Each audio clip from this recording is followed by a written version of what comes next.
Auto Mundial is sponsored by Trade Centre.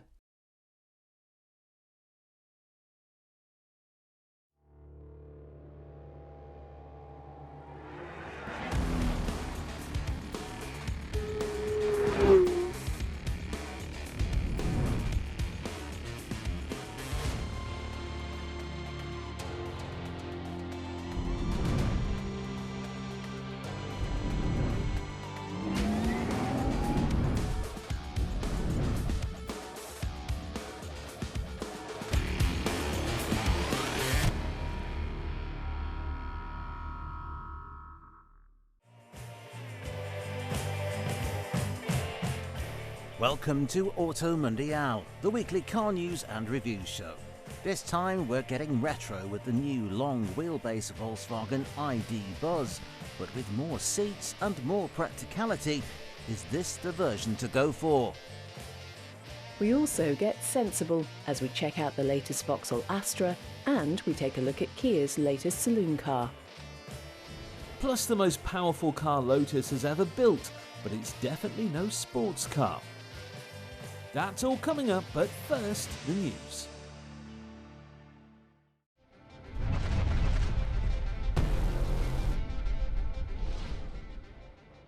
Fiat is to stop making grey cars. Despite being the UK's most popular car colour, Fiat says it instead wants to reflect the colours of its nation of Italy, including the sun, sea, earth and sky. According to the brand's CEO, Olivier Francois, the change is challenging and disruptive, and it is aimed at further reinforcing Fiat's leadership as the brand of joy, colours and optimism. He went on to say bright colours communicate the new Dolce Vita. Cars in Fiat's lineup will now be offered exclusively in black, blue, gold, green, orange, red and white, with each shade named to reflect the Italian landscapes.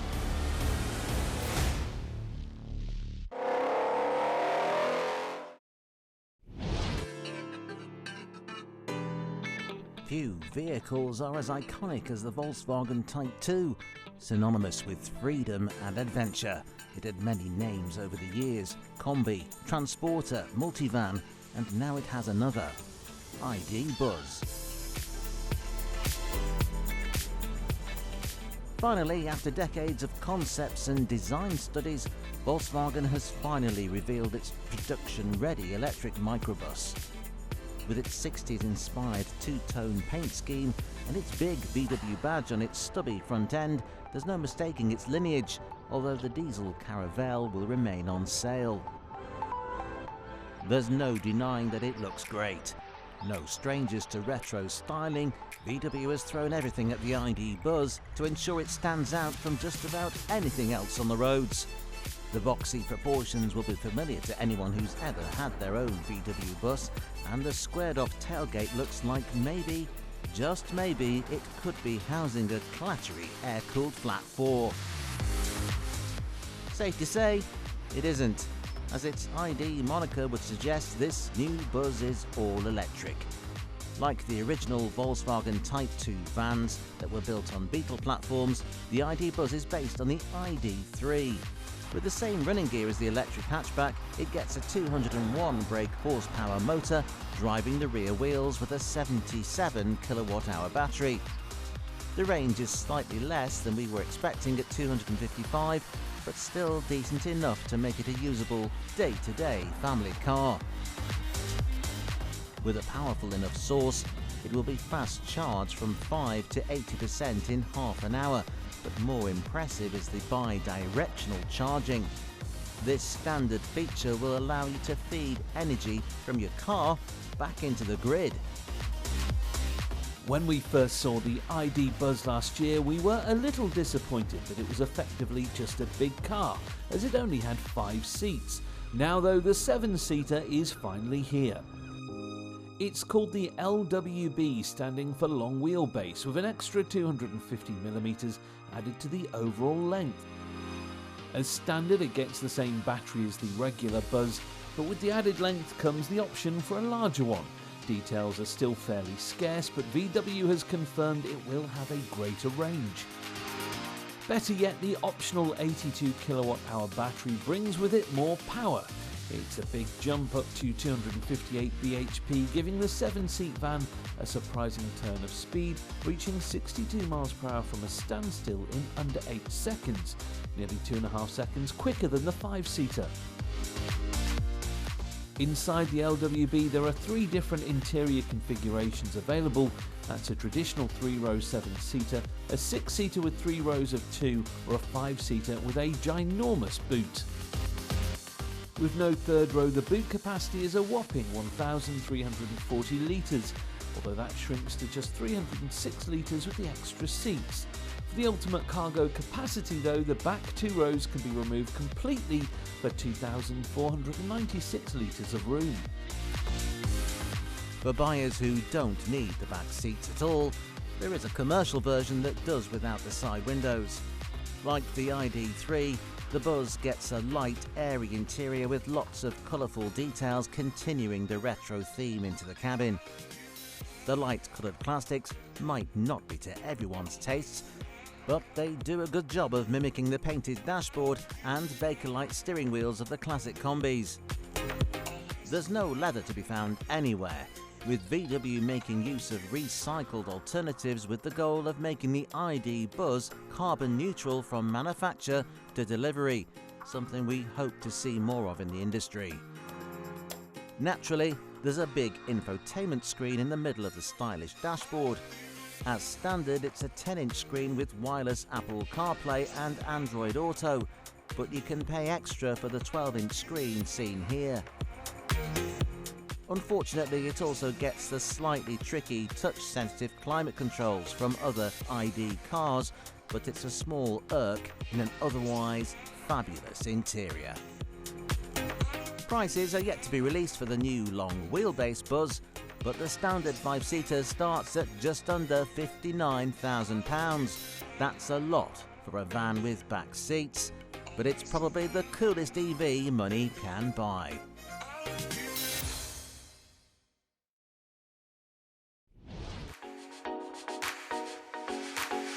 With the Optima now consigned to the pages of saloon car history, Kia has a new mid-size saloon for the North American market to eke out the last sales in the sector before SUVs complete their takeover.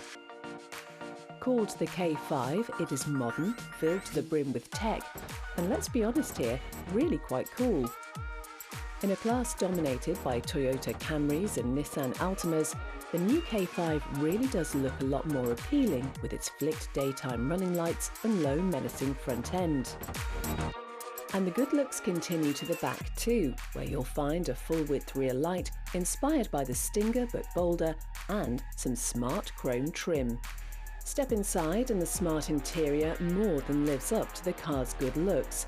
It's laid out simply, but it remains a very classy cabin with plenty of wood trim and leather options. It gets a leather-wrapped steering wheel as well, and a big 12.3-inch digital instrument cluster with different themes to choose from. Other cool features include the heated front and rear seats, some ambient lighting, and a wireless phone charger. Crucially, the K5 is as practical as anything else in this class. There's plenty of luggage space, and taller adults will be perfectly comfortable travelling in the back, where you get plenty of legroom. On the infotainment front, as standard, you get an 8-inch touchscreen, with higher spec cars getting a bigger 10.25-inch unit instead. Apple CarPlay and Android Auto are included, as it's a function that allows you to pair 2 phones at once. From launch, there was just one engine on offer, a 1.6-litre petrol putting out 180 horsepower.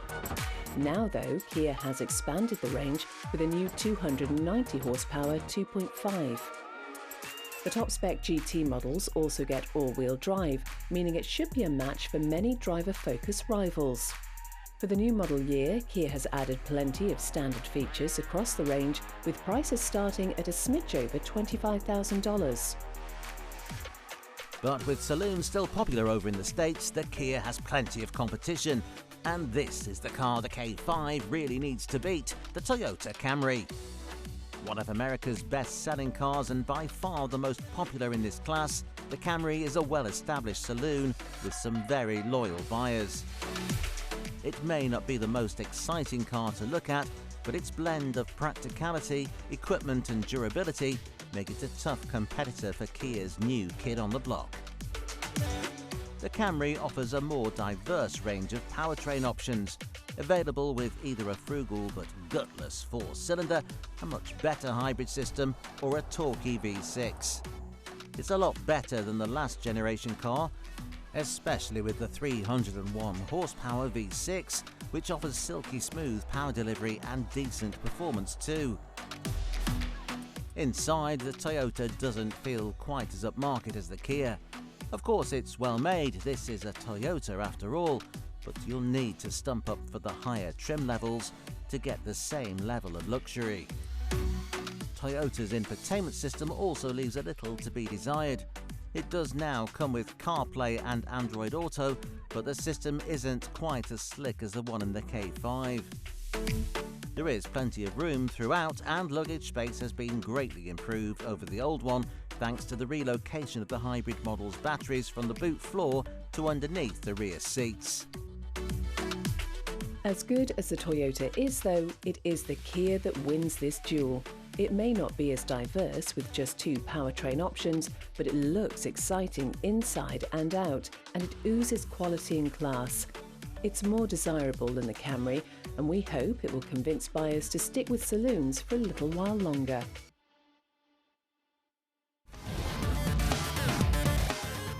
After the break, a Tesla toppling SUV from Lotus and the new Vauxhall Astra.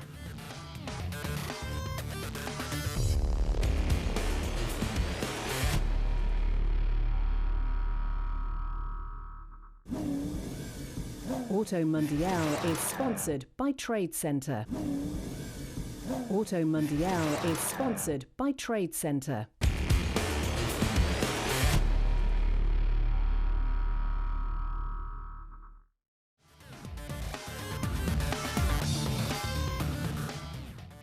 Coming up, an electric SUV from Lotus. First though,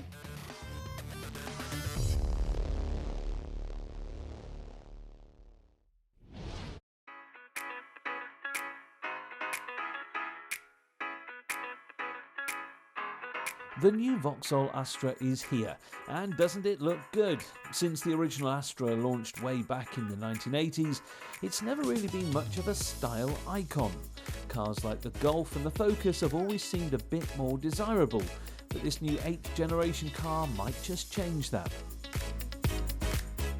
Showcasing the brand's Vauxhall grille that we've seen on the new Mocha, the new Astra looks incredibly distinctive and, dare we say, better looking than the latest Volkswagen Golf.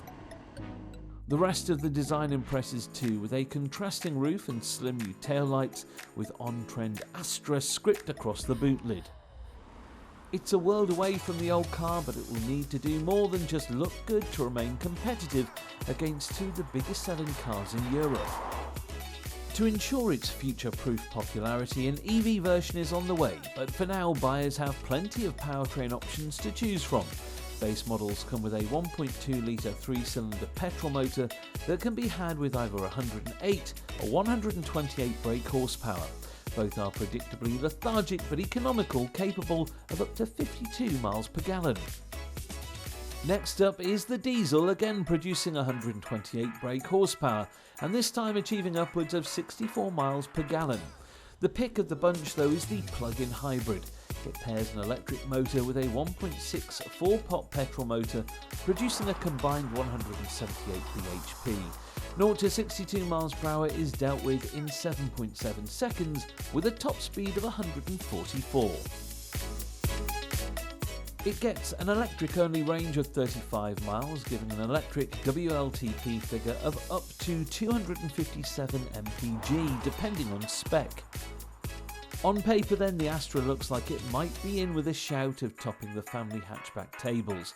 But to do that, it needs to take on this, the new Ford Focus. we say new, but really it's just had a bit of a facelift. The front end has been totally redesigned with a new look in line with that of the latest Fiesta. Like a lot of new cars that we've seen in the past couple of years, it gets a big new grille housing the blue oval badge. The nose of the car is higher, while the new LED headlights are slimmer and more aggressive.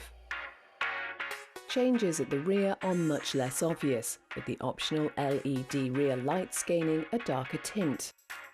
The key to the Focus's success is the way it drives. Even the most basic models with their simple torsion beam rear suspension handle sweetly, while the wide range of engine options is more than a match for the Vauxhall. And then, of course, there is this hatchback royalty, the Volkswagen Golf. Like the Astra, the Golf is now in its 8th generation. As ever with VW's perennial bestseller, there is a wide range of engines to choose from, ranging from a tiny 89 brake horsepower 1 litre to the 320 horsepower Golf R Hyperhatch. However, an annoying infotainment system and lack of physical buttons are a pain day to day, and the build quality gulf between Volkswagen and its rivals just isn't there anymore. And that is a real shame, as the styling has grown on us since we first saw it in 2019, and its on-road manners are still up there with the very best. It seems then that this is the Astra's time to shine. With its diverse selection of powertrains and its striking good looks, 2023 might finally be the year that Ford and VW really have to worry.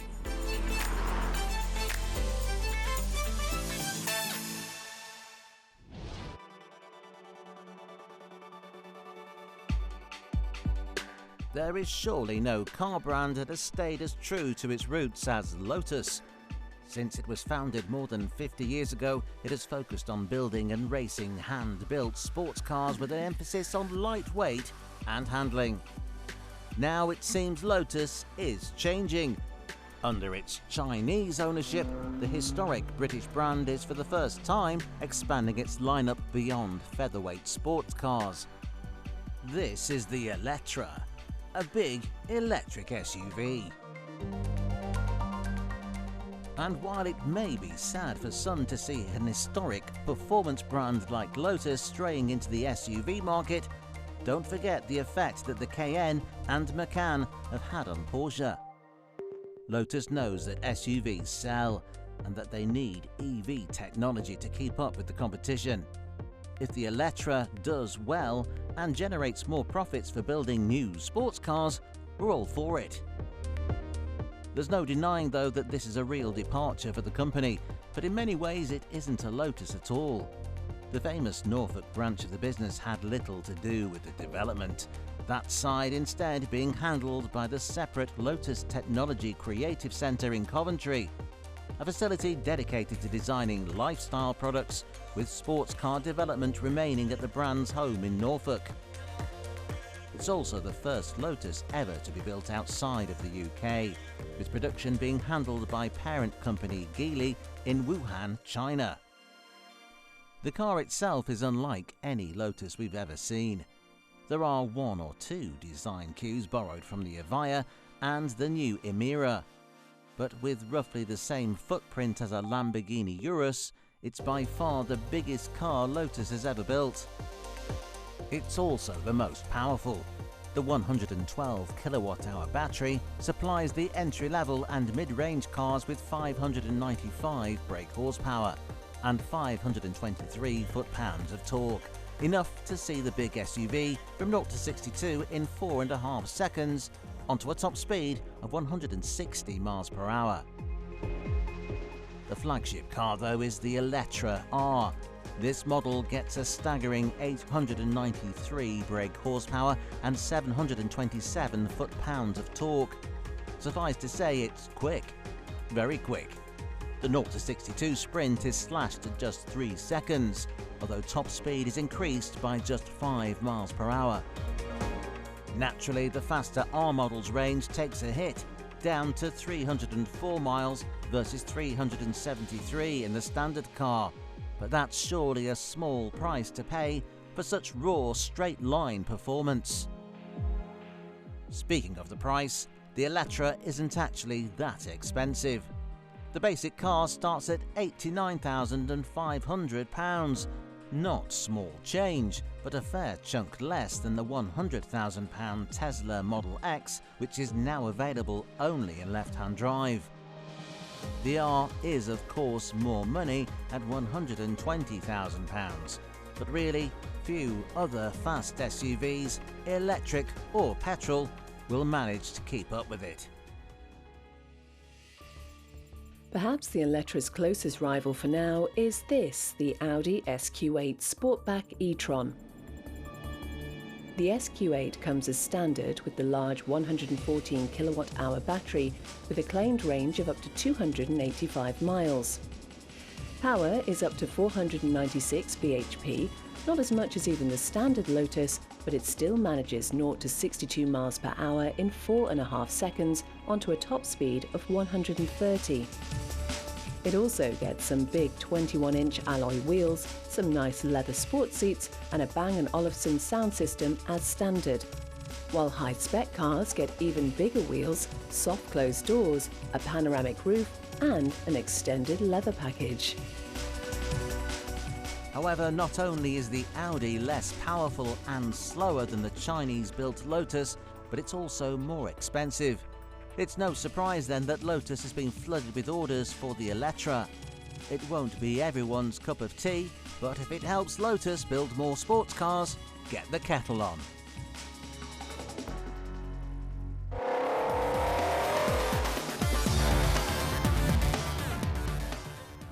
Join us again next week on Auto Mundial as we check out the new and improved Range Rover Evoque. Don't miss it.